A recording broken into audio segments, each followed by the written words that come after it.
আসসালামু আলাইকুম সুপ্রিয় দর্শক। বাংলাদেশ নিয়ে কি আলোচনা করলেন মার্কিন ও ভারতের পররাষ্ট্রমন্ত্রী? এই বিষয়টা অত্যন্ত গুরুত্বপূর্ণ বাংলাদেশীদের জন্য। বিশেষ করে যারা আওয়ামীপন্থী তারা চেয়ে আছেন যে ট্রাম্প আসলে হয়তো আ শেখ হাসিনাকে বাংলাদেশে আবার প্রত্যাবর্তনের সুযোগ করে দিবেন। তবে আমার নিউজটা পড়ে যে জিনিসটা মনে হয়েছে আসলে এমন কিছু না।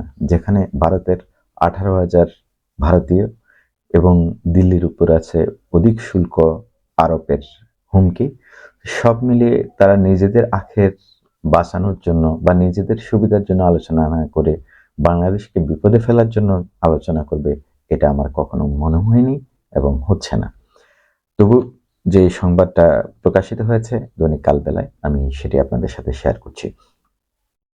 শেখ হাসিনার পতনের পর থেকে বাংলাদেশের সঙ্গে ভারতের সম্পর্কটা খুব একটা স্বাভাবিক নেই, এটা আমরা সবাই জানি। সংখ্যালঘু ইস্যু নিয়ে বারবার উদ্বেগ জানিয়ে আসছে নয়াদিল্লি। কিছু ব্যতিক্রম ছাড়া ইস্যুটি যে অতিরঞ্জিত তা জানিয়ে আসছে ঢাকা।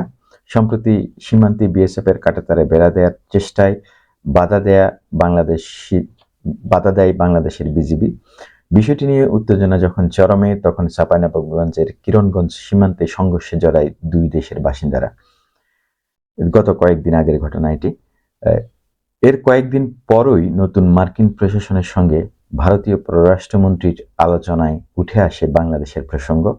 মার্কিন পররাষ্ট্রমন্ত্রী মার্কো রুবিওর সঙ্গে প্রথম বৈঠকে বাংলাদেশ পরিস্থিতি নিয়ে এই আলোচনা করেন এস জয়শঙ্কর। এক সংবাদ সম্মেলনে নিজেই এই তথ্য জানিয়েছেন তিনি। তবে ভারতীয় সংবাদ মাধ্যম হিন্দুস্তান টাইমস বৃহস্পতিবার এক প্রতিবেদনে জানিয়েছে, নতুন মার্কিন পররাষ্ট্রমন্ত্রী মার্ক রুবিওর সঙ্গে নিজের প্রথম বৈঠকে ভারতের পররাষ্ট্রমন্ত্রী এস জয়শঙ্কর বাংলাদেশের পরিস্থিতি নিয়ে আলোচনা করেছেন। এটা কি সাংবাদিকের প্রশ্নের জবাবে তিনি বলেছেন যে তিনি আলোচনা করেছেন। নিজ থেকে প্রথমে তিনি আসলে কিছু বলতে চাননি। যে দুই পক্ষের পররাষ্ট্রমন্ত্রীর মধ্যে দ্বিপাক্ষিক বৈঠকের পরে স্থানীয় সময় বুধবার ওয়াশিংটনে এক সংবাদ সম্মেলনে জয়শঙ্কর বলেন, বাংলাদেশ নিয়ে সংক্ষিপ্ত আলোচনা হয়েছে, তবে এই বিষয়ে বিস্তারিত কিছু জানাতে চাননি তিনি। আদতে আলোচনা হয়েছে কিনা এটাও একটা সন্দেহের বিষয়, কারণ আলোচনা হলে অবশ্যই সেটা জানাতে তো আর সমস্যা নেই, সেটা সংক্ষিপ্ত হোক বা যাই হোক না কেন। ট্রাম্প প্রশাসনের নতুন কর্মকর্তাদের সঙ্গে তার আলোচনার বিষয়ে ওয়াশিংটন সংবাদ সম্মেলনে এক প্রশ্নের উত্তরে তিনি বলেন, আমরা বাংলাদেশ নিয়ে সংক্ষিপ্ত আলোচনা করেছি, এই বিষয়ে আরো বিস্তারিত কথা বলা ঠিক হবে না। এদিকে হোয়াইট হাউসে ট্রাম্পের প্রত্যাবর্তনে ভারতের উপর মার্কিন শুল্ক আরোপের বিষয়ে নয়াদিল্লির কর্মকর্তাদের মাঝে উদ্বেগ বাড়ছেই। এটা একটা বিশাল ব্যাপার কিন্তু। ট্রাম্প প্রশাসন চাইছে যে তাদের উপর শুল্ক আরোপ করতে। মার্কিন পণ্যের উপর উচ্চ শুল্ক রয়েছে এমন দেশগুলোর তালিকায় ভারতের নাম যুক্ত করছে যুক্তরাষ্ট্র। ডোনাল্ড ট্রাম্প গেল সোমবার শপথ নেওয়ার পর যেসব দেশের বিরুদ্ধে পাল্টা উচ্চ শুল্ক চাপিয়ে দেওয়ার ইঙ্গিত দিয়েছেন, তাদের ভেতরেই ভারতের নাম আছে। শুধু তাই নয়, প্রেসিডেন্ট হিসেবে ডোনাল্ড ট্রাম্প শপথ নেওয়ার পরপরই দেশটিতে অবৈধভাবে বসবাস করে প্রায় 18,000 ভারতীয় অভিবাসীকে ফেরত নিয়ে আসার প্রক্রিয়া শুরু করেছে ভারত। অবৈধ এসব অভিবাসীদের ফিরিয়ে এনে দিল্লি ট্রাম্প প্রশাসনকে একটি বার্তা দিচ্ছে, ওয়াশিংটন যেন ভারতের উপর কোনো বাণিজ্যিক বিধিনিষেধ আরোপ না করে। মানে এমন অবস্থা হয়েছে যে নিজেকে বাঁচানোই এখন অনেক কষ্টের বা দায় হয়ে পড়েছে দিল্লির জন্য।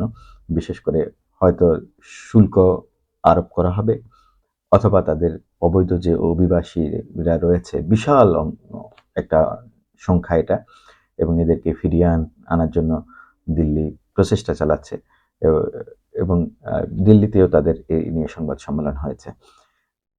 বাংলাদেশ নিয়ে আলোচনা করার মতো আসলে সেই সময় বা সেই সুযোগ আশা করি হয়নি ভারতের। আর যদি হয়েও থাকে, সেক্ষেত্রে বাংলাদেশকে অবশ্যই একটা দেশের কথা ধরে তো আরেকটা দেশকে, এটা আমি আপনার মতো কোনো সাধারণ পাবলিক না যে একজনের কথা শুনে হুমকি দামকি দিলাম বা ফেলে দিলাম। বিষয়টা ঠিক এরকম না। অবশ্যই তারা যেকোনো কাজ করার পূর্বে সেটা যাচাই বাছাই করবে এবং পরীক্ষা-নিরীক্ষার পর আমেরিকা সিদ্ধান্ত নেবে। তো সেজন্য একটা বিষয় সবার জানা দরকার, যে বা সতর্ক থাকা দরকার। ষড়যন্ত্র করার চেষ্টা করবে, সেটা ভারতীয় পক্ষ হোক বা বিগত সরকারের লোকজন হোক, যেভাবে হোক দেশকে অস্থিতিশীল করার একটা প্রক্রিয়া ইতিমধ্যে চলছে।